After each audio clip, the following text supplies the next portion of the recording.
America calls itself the land of the free. But for some families, freedom has always been conditional. Their culture, their voice, their very existence, placed on trial, judged not by its beauty, but by fear. This is the story of one family, the Harrisons.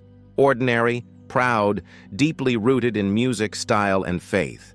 Yet somehow, their joy, their culture, their blackness would become evidence in a courtroom. How does self-expression turn into suspicion? How does a song, a hairstyle, a neighborhood gathering become criminal evidence? This is culture on trial, how Black expression became criminalized. The Harrison family lived in Atlanta, Georgia. A middle-class Black family, bound together by Sunday dinners, laughter, and music. Samuel Harrison, the father, was a high school band director, his life dedicated to teaching young people the power of rhythm and discipline. His wife, Denise, was a nurse, known for her warm smile and her firm belief that no one should apologize for who they were. And then there were their children, Malik, age 17, and Aaliyah, 15. Malik dreamed of being a rapper. He filled notebooks with verses, some raw, some angry, some deeply poetic. Music was his release, his way of processing a world that didn't always make sense. Aaliyah, quieter but sharp, expressed herself through fashion and hair design. She saw beauty where others saw rebellion. Bright colors, bold styles, natural curls shaped like crowns. The Harrisons weren't rich, but they were rich in culture.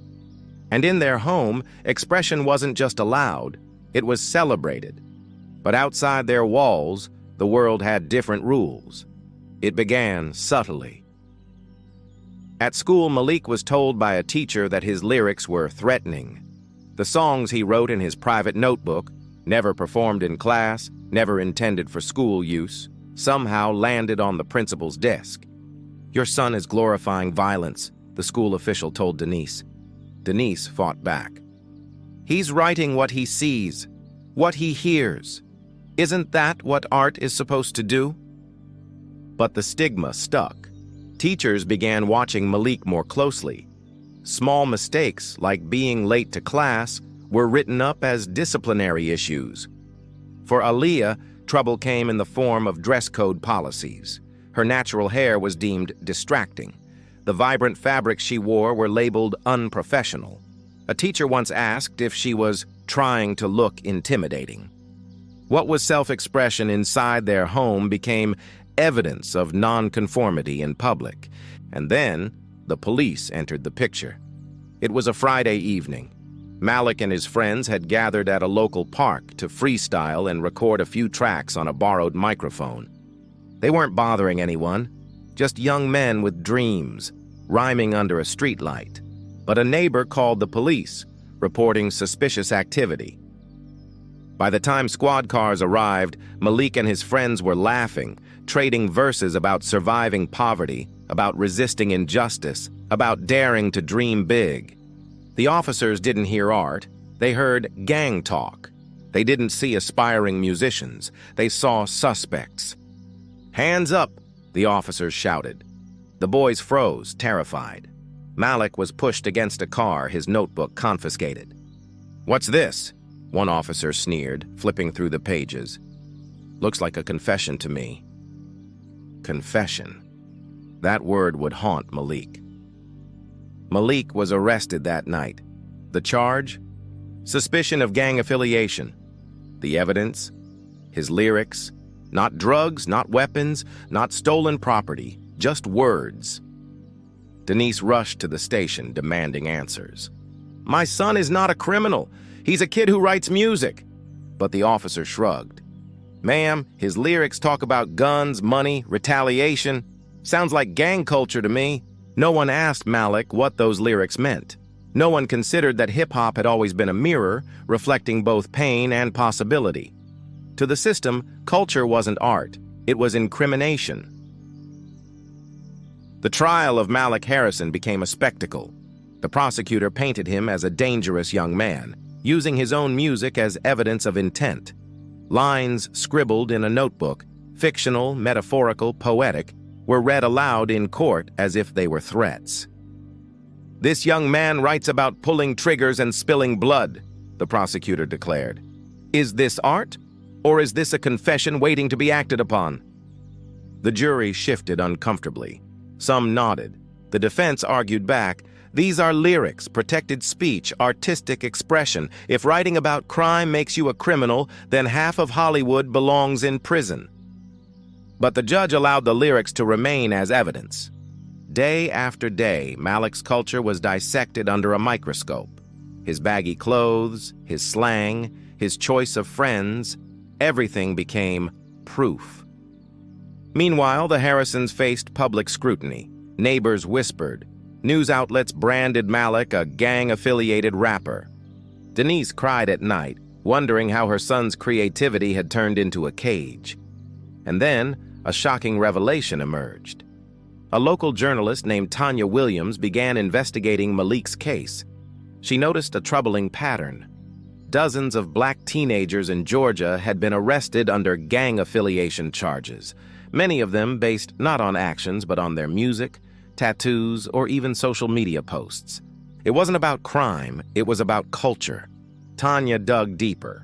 She uncovered internal police memos showing that rap lyrics were being used systematically as pre-crime indicators.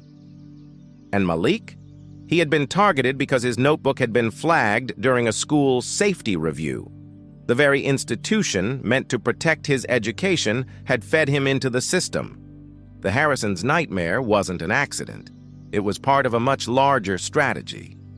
Denise refused to let her son be buried by injustice. She rallied local activists, civil rights attorneys, and community leaders. Protests erupted outside the courthouse with signs reading, "Art is not evidence. Culture is not a crime." Aaliyah, once shy, took the microphone at one rally. "They want to silence my brother because he tells the truth. But we won't be silent. Our culture is not dangerous. Our culture is beautiful." Her words went viral.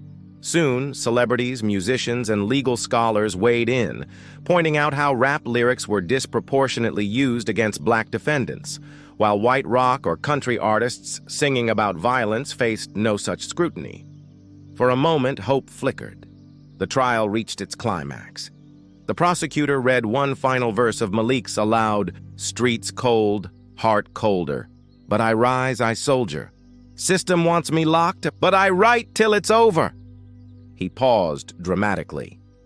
"Ladies and gentlemen of the jury, does that sound like a young man who respects the law, or a young man planning to defy it?" Malik stood, unable to stay silent. His lawyer tried to stop him, but the words poured out. "That verse isn't about breaking the law, it's about surviving it. It's about not letting the system kill my spirit." The courtroom fell silent. The judge banged his gavel. "Order!" But the seed had been planted. The jury looked shaken, not by fear, but by recognition. As deliberations began, the Harrison family clung to hope. Hours passed, then a full day, then two. Finally, the jury returned. The foreman stood. "We, the jury, find the defendant." But before he could finish, the judge interrupted. "There has been a procedural issue. Due to external influence and protests, I am declaring a mistrial." Gasps echoed through the room. Denise collapsed into tears, not of joy but of despair. Malik wasn't free. He wasn't convicted either. He was trapped in limbo. The state announced it would retry the case. Culture once again would be on trial. The Harrisons returned home that night, exhausted. But they weren't alone. Cameras surrounded their house. Supporters gathered on the lawn. The world was watching now. Malik sat at his desk, staring at his confiscated notebook, finally returned to him. He picked up a pen and began to write. His hand trembled, but his voice was steady. "They caged my words, but not my soul. This story ain't finished. It's still being told." As he wrote, sirens wailed outside again. Police lights flashed against the window. The Harrisons froze. Was this protection? Or was this another arrest? When culture is treated as crime, every expression becomes a risk. And for families like the Harrisons, survival means more than just living. It means refusing to be silenced. But the question remains, will Malik ever be free?